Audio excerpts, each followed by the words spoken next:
I was checking vitals on my patients when a little girl grabbed my sleeve and whispered, "Please don't leave me alone with the doctor." Her hands shook even as her grip on me tightened. "Sweetie, what's wrong? Did something happen?" I sat down on the edge of her bed and glanced at her chart. 8 years old. Routine appendectomy recovery. Nothing out of the ordinary. I gave her a soft smile and said, "I know doctors and nurses can be a little scary, but your surgery is all done. No more needles, no more pain. Dr. Keenan only wants you to get better." She shook her head furiously in disagreement. "He scares me," she finally said. "I don't want him to come in here. Please." Before I could ask what she meant, the door swung open and Dr. Keenan walked in with his tablet. He smiled at the girl who trembled and stared at me with pleading eyes. "Hello, I'll take it from here. You can go," he told me. I couldn't refuse, but the moment I stood up and saw the smile on his face, I knew something was wrong. And I needed to get to the bottom of things. I went straight to the nurse's station and pulled aside Carla, who'd been working this floor for 15 years. "Have you noticed anything weird about Dr. Keenan? Any complaints from patients?" She shrugged. "Keenan? No, he's one of the good ones. In fact, he was the only one who gave all the nurses gifts last Christmas." "Why?" I frowned, feeling even more lost.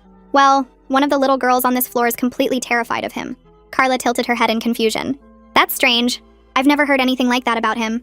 Maybe she's anxious? You know how kids can get when it comes to hospitals." I had the same thoughts, but I couldn't shake the feeling that there was something more. I mean, most kids who were anxious about treatment were afraid of nurses too. But this girl wasn't. She was only specifically afraid of him. So I asked 2 more nurses and got the same response. Nobody had seen or heard anything suspicious. But just as I was ready to give up, one of the janitors pulled me aside in the hallway. "I heard you earlier, asking people about Keenan.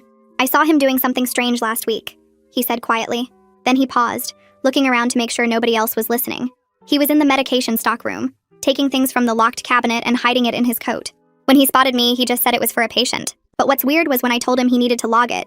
You know, protocol. He got angry. Told me to mind my own business and stay out of his way. He'd been watching me ever since. I watched the janitor shift around nervously. "Do you remember what he took?" He nodded slowly. "Red vial from the top right shelf. Blue and yellow bottles from the middle shelf in the back." I felt my entire tremble, realizing exactly what those were.